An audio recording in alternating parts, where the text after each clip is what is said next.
How do you make the decision between the different law school offers that you have? How do you know which law school you should choose? How do you know which school you should decide on? How do you know what factors to even consider as you're making this choice? Who do you listen to? What do you do with all this information? You've got maybe a month, maybe a couple weeks, depending on when your deposit deadlines are. And I know from talking with my students that some of you are feeling like, I don't know, I'm still considering 10 different schools. I'm not sure what to do.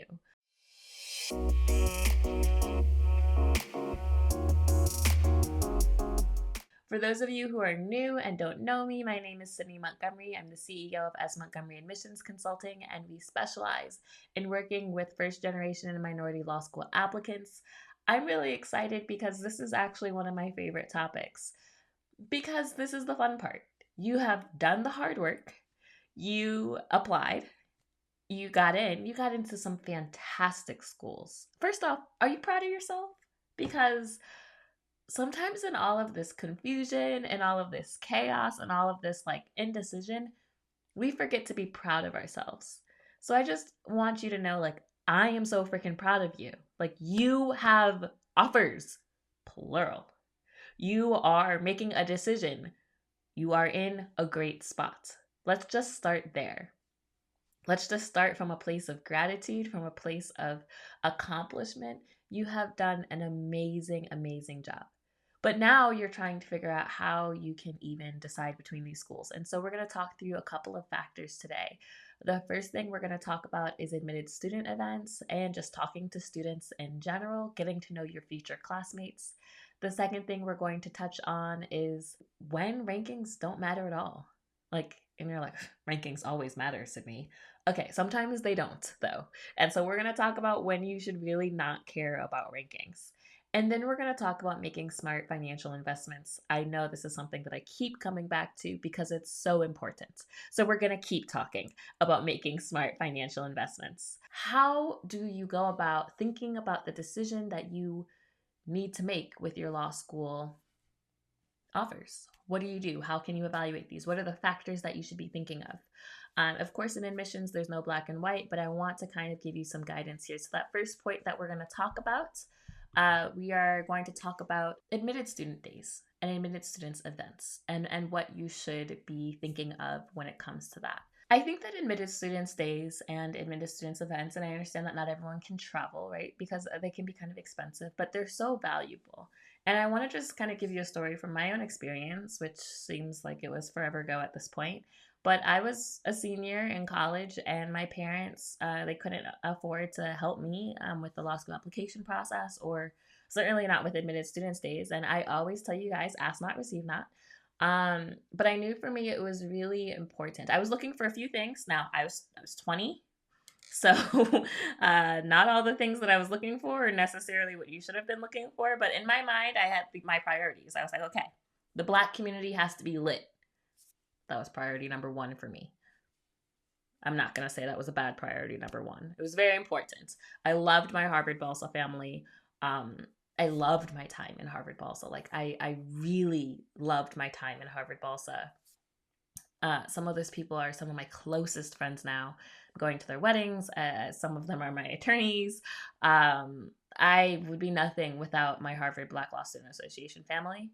And so for me, at 20, I knew that it was really important that I find a Black Law Student Association family that I would love, because they would help me on this very difficult journey to law school. So that was number one, priority one. But priority two is that I was going to go to a place that was collaborative and not competitive. And some of you are probably now like, but you went to Harvard Law School. Actually, it was really collaborative and not really competitive. That's probably because HLS doesn't have grades. Shout out to HLS.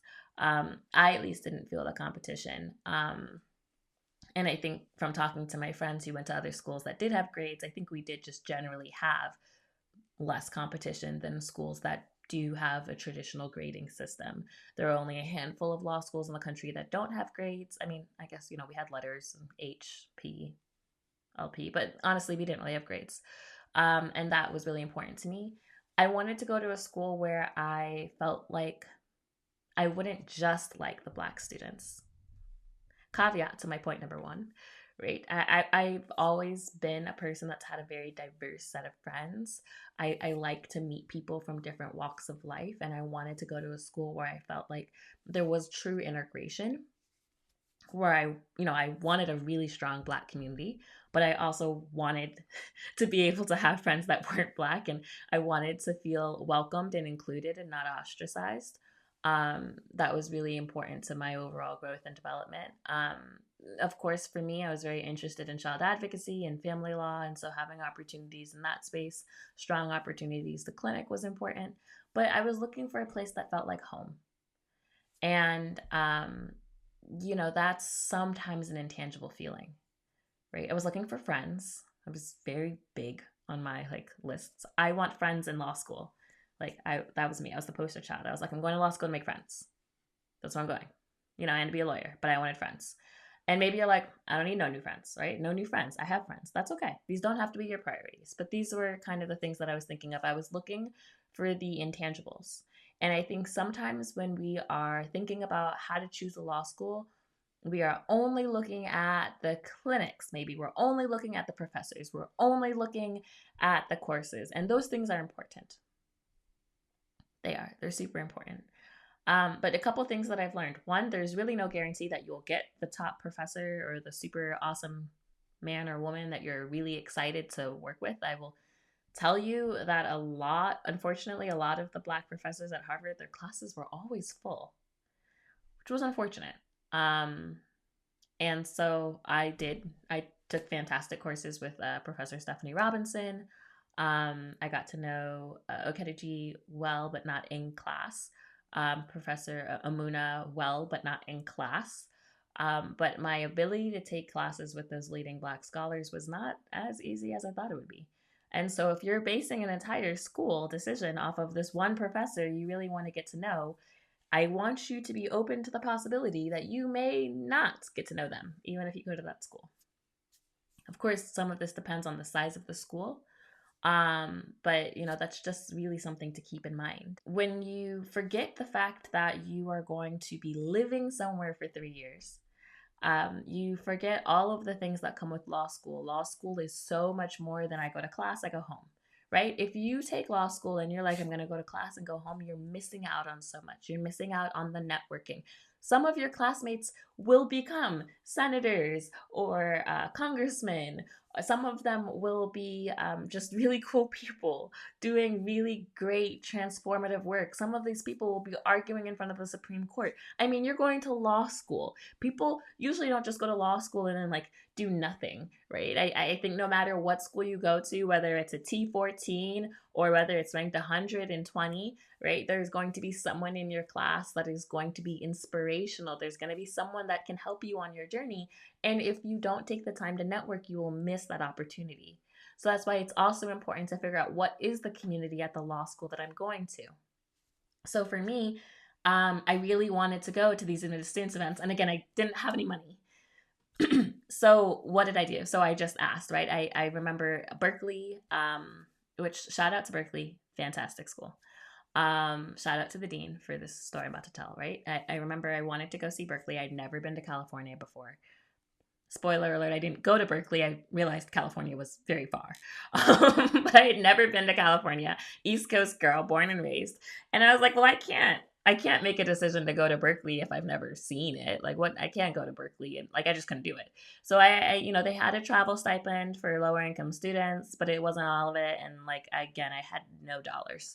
So I sent a very lovely email to the Dean of Admissions, and I was like, thank you so much for this offer. I'm really considering Berkeley. I mean, it was my top 3, right? It was in my top 3. It was the only school on the West Coast in my top 3. I'm really considering Berkeley. I think it would be a really good fit for me, but I don't feel comfortable making that decision without seeing it. She paid for my flight. Now, don't all of you go run to the Berkeley dean and be like, I heard. Okay, no, I don't know all of the decisions that went into that. So I'm not saying she's just going to be out here writing checks. But I am very grateful for her generosity, right? They paid for my flight. I'm very grateful for Balsa. They found me, I stayed with a Balsa student from Wednesday through Saturday. It was a very long admitted students weekend also. But I was there for like 4 days, and it was really eye-opening and really helpful. I didn't ultimately choose Berkeley, but it was really helpful in kind of seeing what it was that I was looking for in a law school and the field. And there's so much that I wouldn't have been able to understand or to comprehend in my choice if I hadn't been able to go in person. I will tell you a different story, and I will not name the school that the story is about, but a different school, unnamed. I went and I was very excited about going. I probably visited about 4 or 5 schools, right? I took my list. I got into 12 schools. And I took my list and I decided kind of if I wanted a bigger school or a smaller school. That was my first kind of inflection point. And there's a lot to be said, good things about small schools and big schools. I was 20, so I was like also like, well, there's only 17 Black students and probably half of those are girls. My chances of finding a husband very small. Um, Please do not go to law school trying to find a husband, but I did. Shout out to my very loving boyfriend of almost 4 years, who I did meet. I did meet in Cambridge, not at the law school, but we did meet at the Black Student Ministries. So shout out to Harvard Black Student Ministries. Shout out to the greater Black graduate community there in Cambridge. But I was very concerned about going to a school that only had 15 or 17 Black students per class. I'm just going to be very honest and real with you guys. That felt super uncomfortable. Like, I now know you guys too much, and what if I don't like you? And so this was a situation that I had. I went to an unnamed law school, and there were only 12 Black students per class, which I mean, out of the whole school, I had never experienced that. I mean, even Princeton, we had, the percentages might be small, but when it's 8% of 5,000 students, right? Okay, great. When it's 8% of, 400 students, it feels very different. It just feels very different.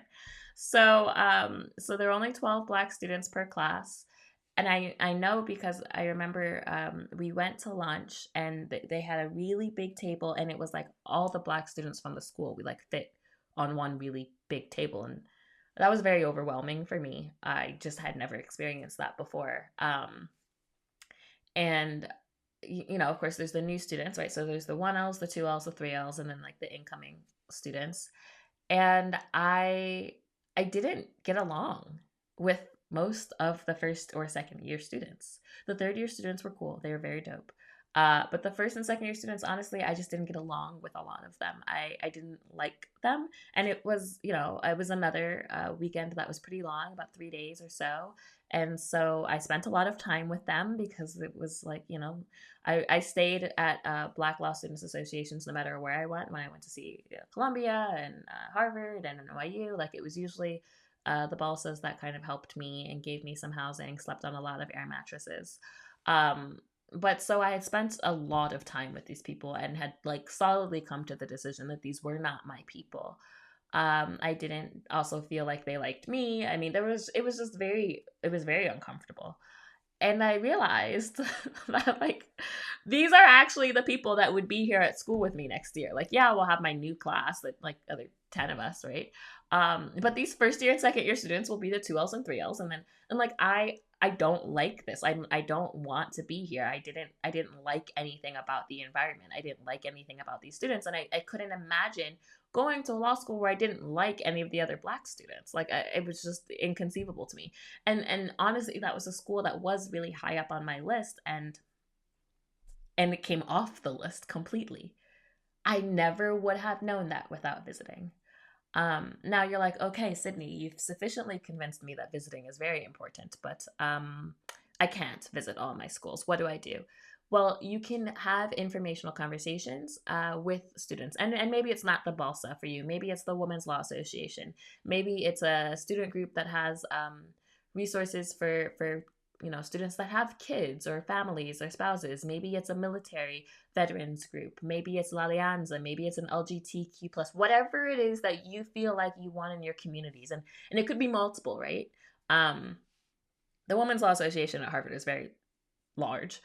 So, I mean, I didn't, I have a fantastic big sister from that program and a little sister. But I was mostly focused on balsa for my own self. But you might have multiple identities or different identities. And so I want you to think about what are the communities that will support me when I am feeling overwhelmed, because you will feel overwhelmed at some point in your law school career. It's just inevitable. And you are going to want those people that are ride or dies. I mean, I have lupus, I have Ehlers-Danlos syndrome. It's a connective tissue disease. I did not know that when I went to law school, but I started having a lot of health issues my first year. And I will never forget, I took my first semester law school exams like from my bed. I like the hospital sent me home like without crutches. So like I had a Swiffer as a cane, and I had fantastic section mates. Most of them were in balsa. And they printed out all of my outlines for me and they brought them to me because we had 8-hour take-home exams, and they printed out all the materials that I needed. And every time I had to miss class for a doctor's appointment, like they brought notes to me. You need people to help you succeed in law school. And right now, as you are deciding between the different schools that you're thinking of, as you are looking at scholarships and financial aid, and we're going to get to all of those things, as you're looking at all of these offers, I want you to also think about the people.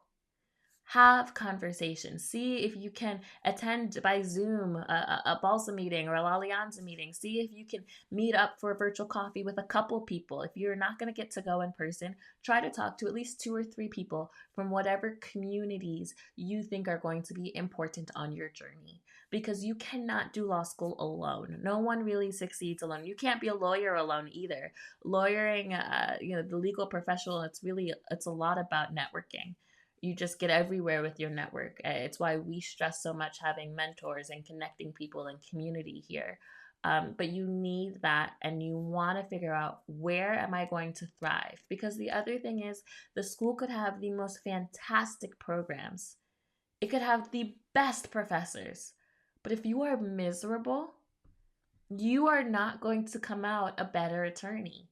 You are not going to thrive. And the school could be a little lower ranked, maybe, but if it's a school that's going to really develop you, to support you, to encourage your growth, to help you get those summer associate positions, to help you get that job after graduation, to build you up, to make you confident, you're going to be a better attorney. Right? So you need to look at this holistically, and now look inward to yourself. We've done a lot of external research. We've done all those things, but now I want you to think about you. What do you need to be the best version of yourself? I grew a lot. Granted, everyone grows a lot between 21 and 24. But I grew a lot. I was pushed a lot by my peers. Only about 20% of students go straight through, and so most of my peers were older than me. And I was presented with so many things in those 3 years that really shaped how I view things. I came out a different person. I think a better person. But I came out a different person, right? And you want to know, what kind of person are you going to come out on the other side? How is the school going to be part of your transformational journey? Who are the people? What are the communities that are going to become not just your lifelong friends, but your lifelong influences, right? Who are the mentors that you are going to connect with? There are so many important things that go into this decision, but hear me. If you hear nothing else, do not overlook the people and the communities. Get to know the school, get to know the vibe. Is it friendly? Is it cold? Is it cutthroat? Is it warm and cuddly? Okay, I don't know that any law school is really warm and cuddly. Some of them are probably warmer than others though, but really get to know the vibe. Now, that second point that we're talking about today is, when do rankings not matter at all? Right? And again, some of you are probably like, they always matter. But there are times when rankings don't matter.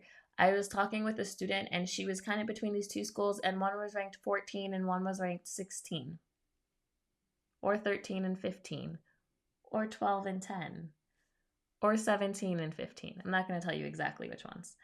But she was between 2 schools that were very close in rankings, and concerned, right? Like, oh, but this one is like a couple points higher in the rankings. Listen, a couple points higher in the rankings is not really going to change your life.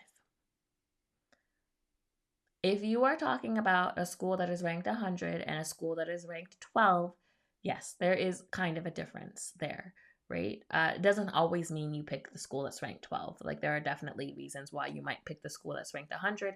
I have a really great video on cost versus prestige. That's important, right? But if you are talking about schools that are, both within the T25, honestly, for the most part, it is a negligible decision. There are some outliers, right? If you're talking about a school that's 25 and you're talking about a school that's 2 or 3, okay. Well, let's discuss. Again, not a slam dunk, worth a discussion. But if they're like 14 and 16 or 12 and 14 or 15 and 17, like if they're like that, then that doesn't need to factor into your decision right now. Both of those schools will offer you tremendous, tremendous, tremendous opportunities. And if one of those schools is a better fit for you, if one of those schools is going to make you a better attorney, because I have seen where students have gone to schools that are not good fits and their 1L year, it's just not good. And it's hard, right? And like for those 2 extra points in rankings, it's not going to make a difference. So if you're someone who really likes school B, but they're 2 or 3 points lower than school A, and honestly, if school B, that's 2 or 3 points lower, is also giving you a lot more money, that might be the better decision, because you are not just the product of, oh, this is the school and this is what it's ranked. My theme for you today is that you are really a product of how you thrive at that school that is ranked that, right? Did you take advantage of the resources? Were you able to fully avail yourself of all of that school offered? Did you thrive and find your people and find your fits? I do college admissions as well, and in college admissions world, it's all about fit, right? And we don't really talk about fit as much in law school admissions. There are some reasons, but this is one of those things, especially if you're looking at 2 schools that are pretty close together in rankings. That's one of those times that I'm like, hey, what's a good fit for you? Like, what would make you be the best attorney that you can be? So I want you to kind of think about that. Like I said, if they're very far apart in rankings, I think that's something to consider, but rankings is not everything. And then that last piece that I want to talk to you about is making a good financial investment. And I started to touch on this a little bit when I said, if the school that is only slightly lower ranked is offering you a lot more money, then I want you to think about your long-term financial future. What does that mean and why? Right? So it does not make sense, really, to pay double the price for a school that is only maybe 2 spots higher in rankings. I don't think that's like a smart financial decision unless you're not concerned about finances, right? If you have to just look at yourself personally and say, okay, listen, I'm big ballin'. I've got money. My parents are paying. My parents will bankroll. My grandparents will bankroll. I worked really hard. I have $200,000 in the bank. I can go wherever. This is like, okay, then you like, listen, you do you, boo, right? You do you. That was not my situation. I still have student loans from Harvard. I don't regret it, right? But you want to make a smart financial decision. There are times when ranking does mean you will be taking less money. I mean, I think that's just in general, right? Like, if you're well above the medians, probably at a lower ranked school, you're going to get way more money than a higher ranked school. There are some things that are never going to happen, right? You're never going to get a full ride scholarship to Harvard Law School. That's not a thing. That doesn't exist. You will have to take out some loans to go to Harvard. You just will. Now, if you work in a job, a legal job, a nonprofit job, a government job with a certain income afterwards, they will help cover your loans through the loan repayment assistance program. If you work in big law, you'll probably pay off your loans in about 3 to 4 years. Their max financial aid offer comes with a base loan amount. You will be taking out loans. So if you're trying to say, well, I have this full ride offer from this school and, Harvard's not giving me a full ride. Harvard's not going to give you a full ride. But, there may be other reasons why Harvard is a better option, or maybe it's not. You really have to make that personal decision. But you don't want to make a decision to go to a school and pay double the price if, there's not a substantially better network, a substantially better opportunity for you to advance in your career from taking the higher price school. If you are going to take out more than, $50,000 more than the other school, it should give you $50,000 more in median starting salary or in opportunities, right? This whole thing is a little bit about return on investment. And so that's really important, right? If one school is giving you, and it's not even just what they're giving you. I've told you about this several times. Like, they could be giving you 30,000, but the total cost of attendance is way more than the second option, right? It's not about like they gave me 30 and they gave me 40. It's like, what am I paying, right? If the amount of money that you're paying to go to school B, which is slightly lower ranked, is about 20,000, and the amount of money that you're paying to go to school A, which is only slightly better ranked, is $60,000 a year, right? We have a $40,000 a year difference. That's $120,000 over 3 years. I better see you explain to me why school A is $120,000 more suited to set you up as an attorney than school B. Like, show me the $40,000 per year investment or increase in your starting salary or in your opportunities in your network, in the programs and the experience that you're going to gain. Like that's the number, right? I'm putting a price tag on it. If you're saying a school is better ranked, so I'm going to go there, and it's $40,000 per year more, that's fine, as long as you can tell me that your career is going to be different in $40,000 per year, $120,000 difference. Most people cannot say that. It's just the thought that it might be more prestigious.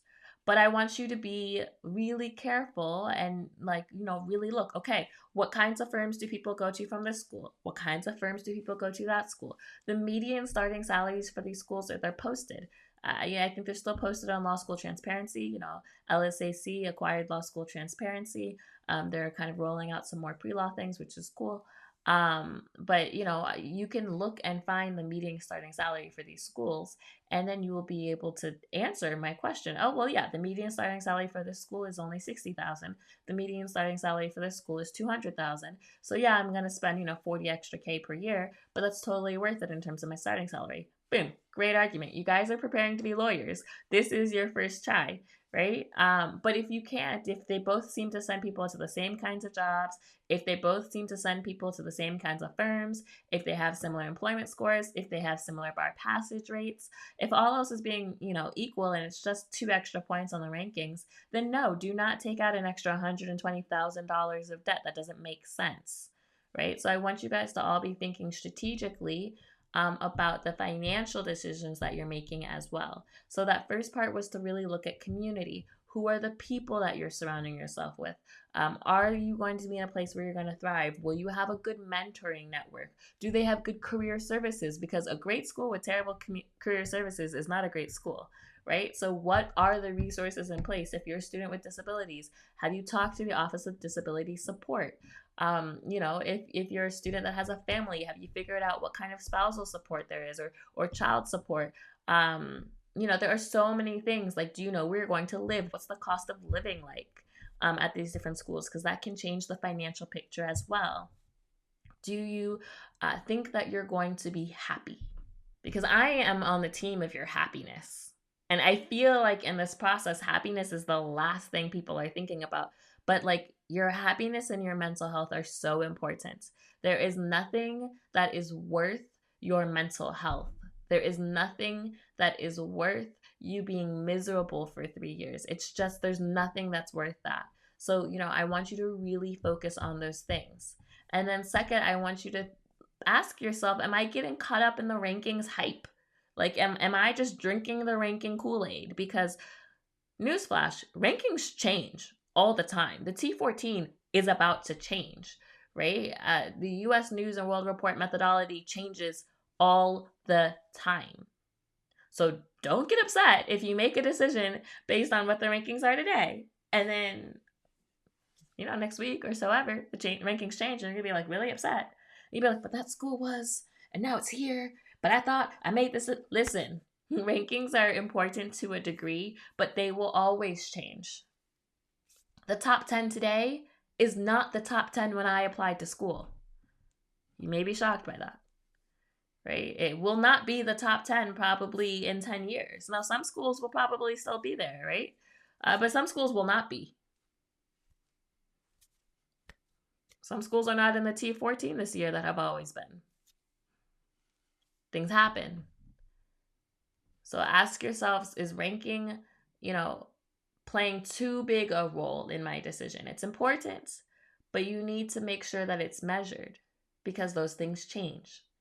And then the third thing I want you to do is make sure that you're making a smart financial decision, right? That when you're making these choices in schools, that there is a return on investment that you're looking for in terms of your career.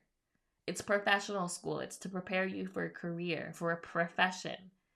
I want you to be asking critical questions about, median salaries. That's really important. So guys, thank you so much. I have really enjoyed being here with you today. I am excited for you. Let me know. Send me an email, hello@smontgomeryconsulting.com. Let me be part of your journey. I love hearing from you guys and where you guys have decided to go to law school. You have such an amazing career ahead of you. As always, if this was helpful to you, make sure that you share this video, this podcast with a friend. Make sure you subscribe and like, rate and review, and I will see you guys next week.